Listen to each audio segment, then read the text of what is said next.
So yeah, knowing you're in many different platforms and Amazon too, is your fan base loyal to you? Do they follow you to every single platform, or it's not the case? I mean, I don't think they don't go around like expressing their love to me. Actually, No, I but don't know. do you think that's the case, or do you have any metrics that tell you that? Not, you know, I can't really track anyone like that closely because, Mm, let's say, if there's a Udemy student, a lot of my YouTube subscribers are also my Udemy students, are also my book readers. How many and who? There's no way for me to know. well, yeah. Yeah. So some, but it's kind of like when I create a new course, I can promote it to my students, and then they, you know, mm, dozens of people would buy the new course. Mhm, Almost no matter what the new course is, even if they don't really maybe want it, or maybe they didn't think they wanted it, they're like, mhm, okay, I trust Alex, I'll buy the new course. mhm.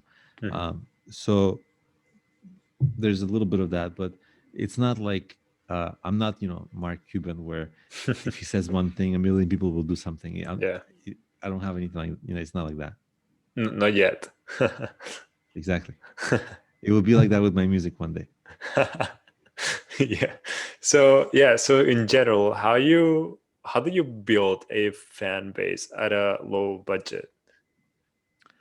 Um, I mean, I kind of like the idea of everything low budget in a way, because when I think about it, and I think a lot of people starting out, when they don't get traffic, they think they need a budget because they need to run ads, right? I kind of think of it in reverse, and my way is not the only way, but it works for me. It's worked for me for a while. I kind of like the idea that money is only a substitute for lack of creativity, right? So like I like to try, I have confidence in my hands and my brain, right? Like with these tools, I Mhm. can do everything, but can do a lot. And once I get things working, the budget, the money is the ads. They only fuel to the fire, Yeah. but you kindle it with your hands and your brain, right? You start the fire with like your resourcefulness Yeah. and your savvy, and like learning and effort, and kind of being a little bit greedy, right? Because there's this hashtag, there's the Instagram version of me, and then there's the reality, right? And the Instagram version is that my marketing is so elegant and I try everything right, but sometimes it's just a matter of being greedy, like trying longer and harder than other people. Mhm. But once things start going, then the budget, I just kind of think of it as fuel to the fire. But it can't be the first thing, because if you're spending on a strategy that's wrong or unproven, it just usually results in a loss of money, that budget. So yeah, does that answer your question? Does that make So using using your skills and what you're good at, so then the way you attract people, you're saying? kind of, well, like, let's say, just to do a more concrete example, let's say I wanted to do YouTube marketing. Mhm. um there might be a question, well, how much, what should be your budget? And somebody else might give a dollar amount, I would give a zero amount, right? Because I'm like, well, you have to exhaust all the options for your SEO, you have to post your videos everywhere, you have to um, find all the long tail keywords. There's so many free things to do that having a budget doesn't Yeah. replace. It might mask your mistake a little bit, but but the effort and creativity and gaining experience, and then after trying 300 things and having a few things to work, that's the creates the foundation for growth, like a good foundation. Mhm. And then the budget, once you start growing, oh yeah, put some money in there, because it will just fuel the fire. And Okay. because at some point, just the free strategies will hit a ceiling usually, because you once you you know if you look at it as a pyramid, right? Same Mhm. example like YouTube. On the bottom of YouTube is all the YouTubers who are not very good. you can easily beat them with effort. Yeah, And then as you climb the competition level, right? Let's say gets you're in your harder. niche, it gets harder Mm. because at some point you start competing with like really brilliant people And who really high budgets too. really high budgets, teams, Yeah, experience, millions of subscribers. I mean, like you have to like do something extraordinary to beat them. So then, yeah, you have to start thinking in terms of budget. But the budget doesn't solve everything. It's just a boost. it's not the first thing you should do. It's once you've reached a certain level that then you use a budget. In my taste for it, I Yeah. think other people would say differently. There's so many ways marketing can go. It's not a precise science, but for my taste, I like to create a solid foundation, prove my own strategies that they do work, and this tends to be free. Okay. Yeah. Yeah. And so, yeah. So, do you focus more on retention when it comes to, yeah, or do you focus more on acquisition? Because I know there's a general problem for many brands, and yeah, many brands that they focus more on acquisition, and because that's the easy part, but then retention that gets tricky. And yeah, what's your case? Uh, right. Acquisition is more exciting, right? Like it's fun to get new customers. But I think traditional business wisdom sort of dictates that like it's easier to sell to an existing customer if they're happy Mhm. than to a new one. If they're not happy, it's really hard. So I my focus on retaining customers is actually like I really try to make all the things people buy from me really good, and that's really uh, subjective. Like what does it mean? What does really good mean? And like we talked about, like it can always be better. And Yeah. my competitors, like I'm getting better. My competitors are getting better. The thing that was good last year is not good this year, and it's really like that. Like last year, I would make some courses, and I thought they were great, and then I wasn't the only one improving my courses. Everyone I compete with, they're improving their courses. So it's like every year I think, oh, mine finally I got to a good place, and then I'm like, no, still got to keep improving. And but this is the process of like, after a while you improve, and even though you can still keep improving and you should, you look back and you're like, oh, my customers are getting like pretty good value Mhm. and they're generally happy, and because of that, that's where the retention starts happening. Okay. um just if they're getting like, I think there's a concept of net promoter score. I don't know if are you familiar with this, or No, I'm not. Oh, it's like a barometer. okay. It's a good sort of like mindset. Like there are some people, like let's say 100 people will buy your product. There's some people who hate it. There will always be some people who hate it. Yeah. There will always be some people who love it. There's going to be a big middle who don't care, right? You want to push the middle to the people who love it. Okay. And the more you do it, the people who love it, they are the promoters, right? They are going to talk about your product. They're going to share it with friends. They're going to share it on social media. And so this is sort of maybe what you're alluding to is, how do you build a loyal fan base? How do you build Mhm. retention? It's really the improvement of the product. There's only so many, you can't like trick people into liking your stuff. Mhm. If it's good, it's good. Yeah. So a lot of the marketing is really in what you've built. um, Okay. it's not always true.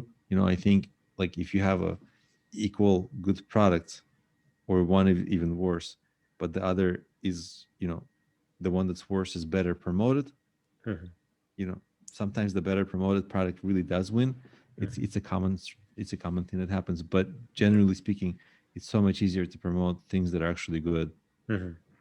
Yeah, because they they sell more just yeah Yeah. because they're better. Yeah. So basically, the takeaway from here is that the middle. So just in like in elections, the middle can decide It's who the wins or middle, yeah. not. Yeah. Yeah. So that's that would be I it. mean, when you move up the middle, even the people who hate your business, like less of them will hate it, but probably not.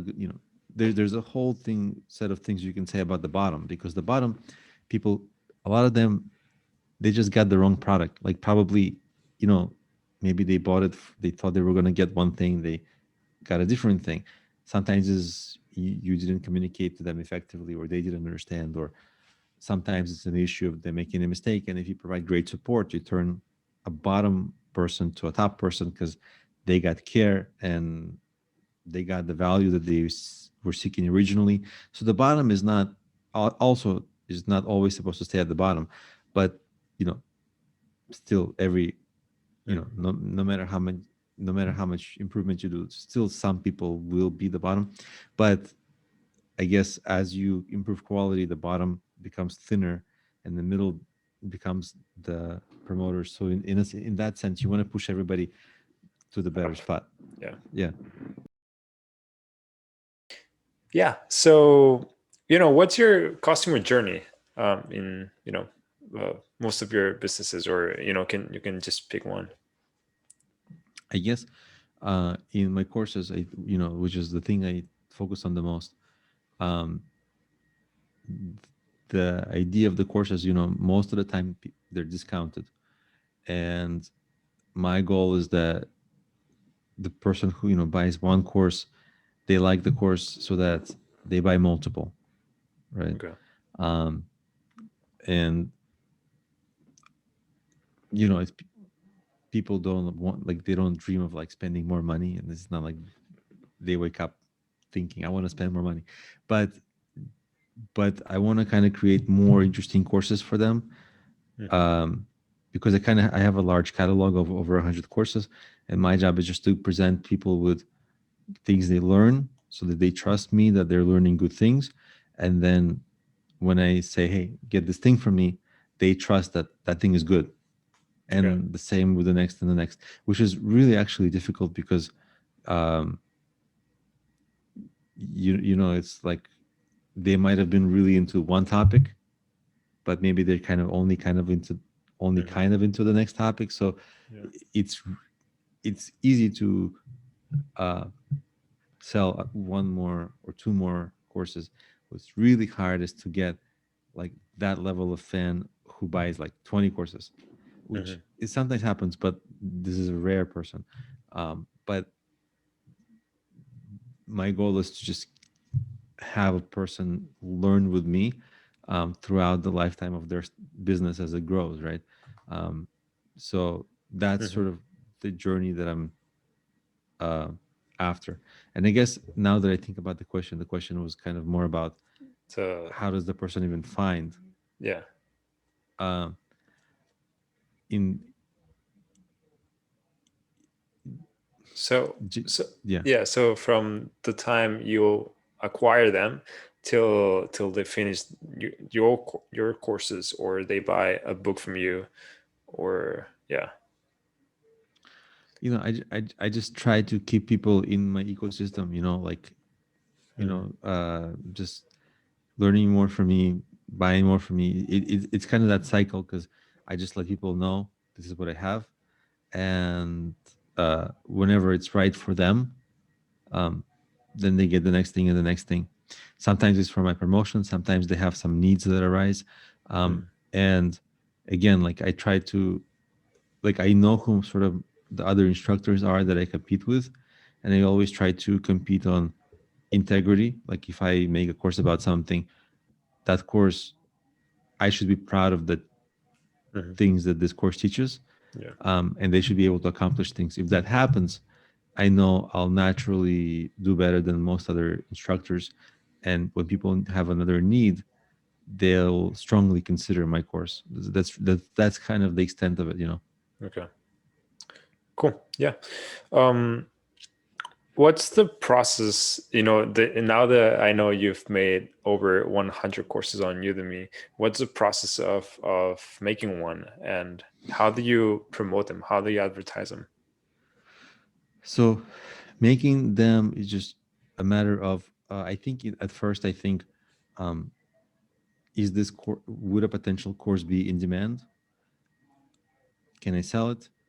um, is it is it in a super competitive space, which would make me think twice about it, um, having learned that lesson of Meetup, or not to compete against competitive, in difficult places, but also in different niches of Udemy, it's just competitive. Um, and then can the course be really cool? So like, I don't want to make another course like on a boring, like, nobody needs the 300th course on Facebook marketing, right? Mhm. But can I give it like some kind of unique angle? Can it be interesting in some way that other courses aren't? So like I have a Facebook course. I have actually multiple.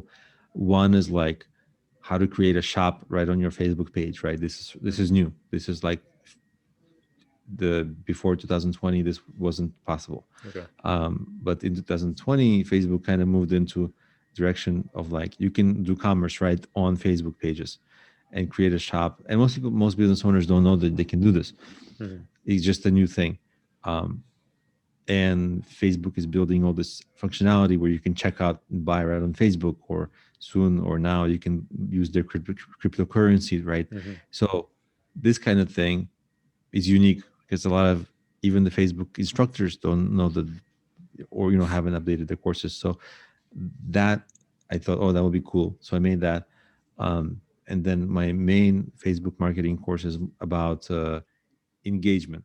So it's not Okay. about growing likes or whatever, but like figuring out, well, how do you get engagement to your posts? Because that's sort of the root of everything, right? If you get more Mhm. engagement, you get more sharing and Yeah. in comments. So that's the angle of that course.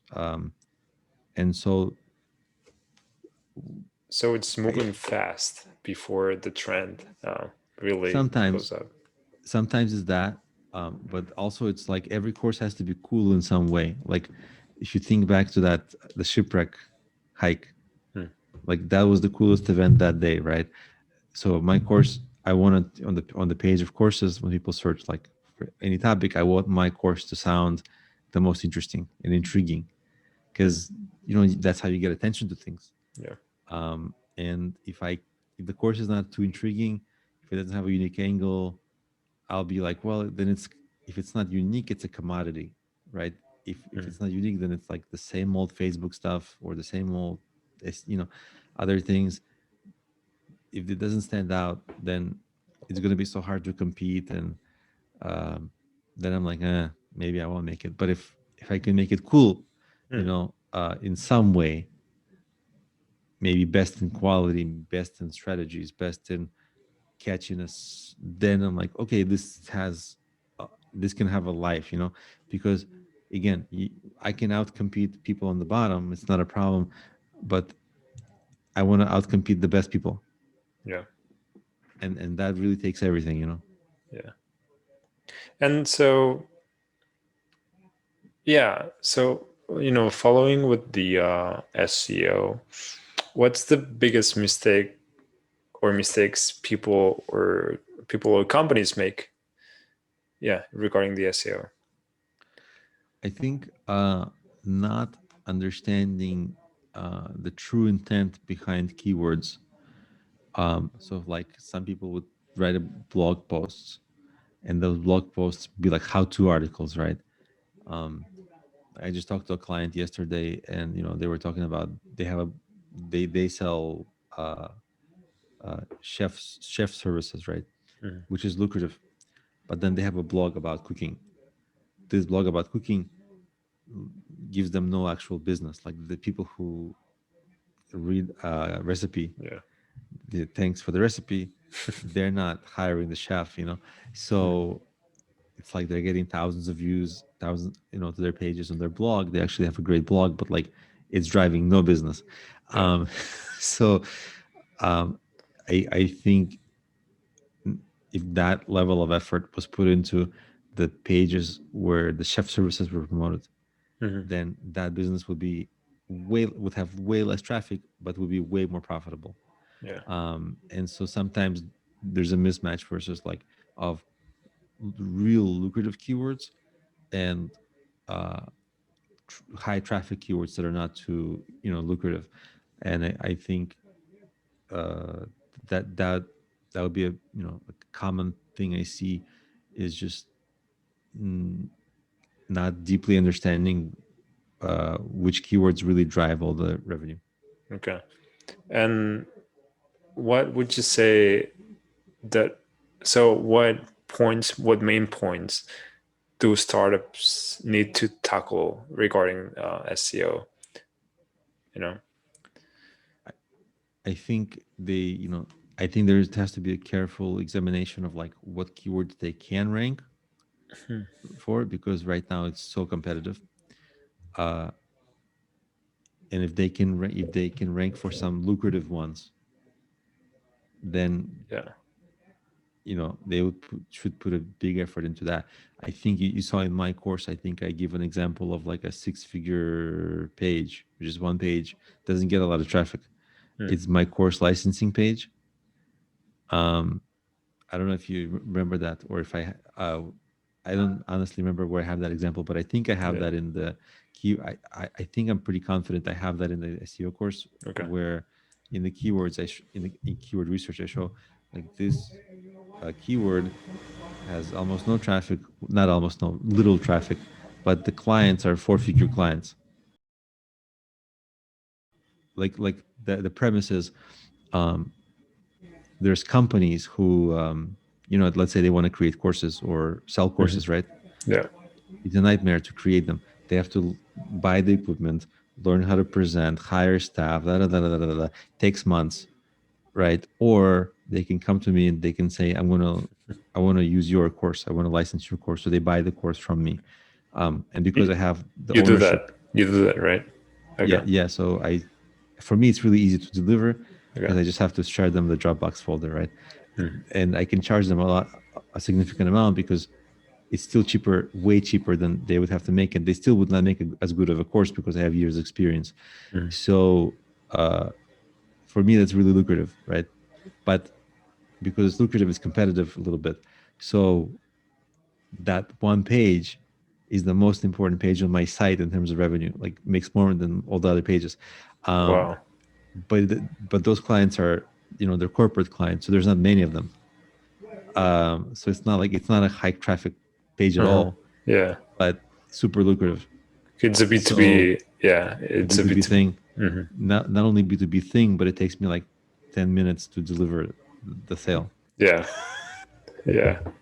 Wow. which is the coolest part, because like, I don't Hmm. know, there's not a lot of, it doesn't distract too much. Cool. Cool. Cool. Um, yeah. And, to wrap everything up here, what's your goal in life and what would you want to be remembered for? Uh, that's a cool question. It's really not really business. It's I I really like art, and that's why I always talk about my music, because I try to make something really beautiful. Now, I'm going to say right now, my music is not that beautiful, but my goal is to make something really beautiful. When somebody like listens to it or comes across it, they're like, you know, mind blown. That Hmm. there's some songs that are like You Stairway say, to Heaven, or yeah. just like you know, maybe some Beatles songs. Like, you have, your life is one way before you hear the song. You hear the song, your life is different after you hear the song. Changes I you. want to make this. This is what I want to do. Okay. So you won't be one of you remembered for your courses or your books, music, Yeah, or because I think creating, as a kind of creative person, the courses, they're logical, the books are logical, business is logical. I think uh, in creative space, I think when you're doing like, there's an extra levels of creativity to make something really move a person beyond, just the career stuff. I think it's a different level of being better, level of sharing humanity. I think it's a mm, better space to be in. I don't know how to phrase it. So I think that's like my biggest cool thing that I think. okay. um, Yeah. All right. Well, yeah, I mean, we I think it's better to be Beatles than Bill Gates, I think. sure. I mean, yeah, that's a tough one. For me, I would Beatles any Yeah. day. Huh. That's a tough one. I don't know, one thing gives you more money, but the other one it probably makes you happier. Uh, yeah. Yeah. I mean, I probably a lot of people would disagree with me. People would want billions of Bill Gates, but and he is doing great things. Uh, Hmm. but and they both, Bill Gates and Beatles, they touch people's lives in a very good way. Hmm. Um, but yeah, I would do Beatles or like are more like great artist than great business person any day of the week. Okay. All right, Alex.